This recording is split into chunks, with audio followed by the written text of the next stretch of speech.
আসসালামু আলাইকুম। সীমাজ কিচেনে সবাইকে ওয়েলকাম জানাচ্ছি। আশা করছি সবাই খুব ভালো আছেন আর আমিও খুব ভালো আছি। আর আজকে আমি আপনাদেরকে মজার পাকোড়া তৈরি করে দেখাবো।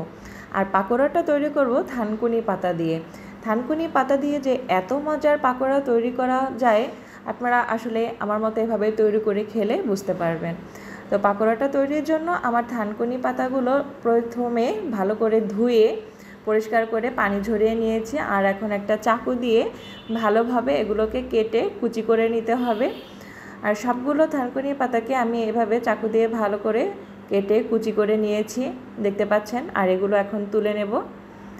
আর এই পাকোড়াটা তৈরির জন্য আমার একটা আলু কুচি লাগবে, সেটা আমি আগেই আলুটাকে কুচি করে রেখেছি। আর এখন সবগুলোকে ভালো করে মিক্স করে পাকোড়াটা তৈরি করব।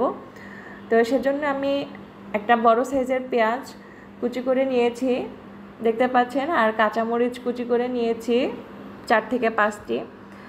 তো এখন এই পেঁয়াজ আর কাঁচামরিচের সাথে আলু অ্যাড করছি। আলু কুচি নেওয়ার পরে এখন আমি পাতাগুলো দিয়ে দেব, পাতা কুচিগুলো দিয়ে দিচ্ছি। তারপর এক এক করে সব রকম মশলাগুলো দিয়ে দেব। আর আপনাদেরকে আমি চেষ্টা করেছি ভিডিওটি খুব সুন্দরভাবে দেখানোর জন্য। তো আপনাদের যদি ভালো লেগে থাকে অবশ্যই একটা লাইক দিয়ে দেবেন আর কমেন্টের মাধ্যমে আপনাদের মূল্যবান মতামত জানিয়ে দেবেন। তো এখন দিয়ে দিচ্ছি বেসন। বেসনটা দেব 2 চামচ। আর তারপরে আটা দিয়ে দেব। আপনারা চাইলে এখানে ময়দাও দিতে পারেন, কোনো সমস্যা নেই। আমি এখানে আটা দিয়ে দিচ্ছি। তো বেসন আর আটা অ্যাড করা হলো। এখন এ পর্যায়ে দেখুন আমি হলুদ গুঁড়ো দিয়ে দিচ্ছি, হলুদ গুঁড়ো দেব, জিরা গুঁড়ো দিচ্ছি, তারপর ধনিয়ার গুঁড়োও দিচ্ছি। এরপর আমি স্বাদ মতো লবণ দিয়ে দিচ্ছি। তো লবণটা দেওয়ার সময় একটু সাবধানে দিবেন, কারণ পাতাটা কিন্তু ভাজার পর একদম অল্প হয়ে যায়। তো লবণটা একটু বুঝিয়ে দিবেন। আর মরিচ গুঁড়া অ্যাড করেছি, লাল মরিচের গুঁড়া। তো এখন একটু পানি দিয়ে দিচ্ছি, সব কিছুকে খুব ভালোভাবে মিক্স করব। আর এখানে বেকিং সোডা দিয়ে দিতে হবে সামান্য একটু। তা আমি এখন পানি দিচ্ছি আর ভালোভাবে এগুলোকে অ্যাড করছি। তো দেখুন একটু একটু করে পানি নিতে হবে আর ভালো করে মাখাতে হবে, কারণ বেশি পানি হয়ে গেলে তখন কিন্তু এটাকে আপনারা ভালোভাবে ভাজতে পারবেন না, ছেড়ে ছেড়ে যাবে। সেজন্য পানিটা একটু একটু করে দিতে হবে আর ভালো করে মাখাতেও হবে। তো দেখুন আমি এটাকে খুব ভালোভাবে মাখিয়ে নিচ্ছি। এটাকে খুব সুন্দর করে মাখাতে হবে। তারপরে আপনারা চাইলে 10 মিনিটের জন্য রেস্টে রেখেও দিতে পারেন, না চাইলে সাথে সাথেও ভেজে নিতে পারেন। তো আমি সবগুলোকে মাখিয়ে নিচ্ছি।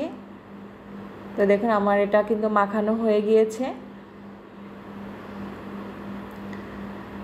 এখন আমি এগুলোকে ভাজতে চলে যাব। আর চুলায় আগে থেকে আমি একটা কড়াইতে তেল বসিয়ে দিয়েছি।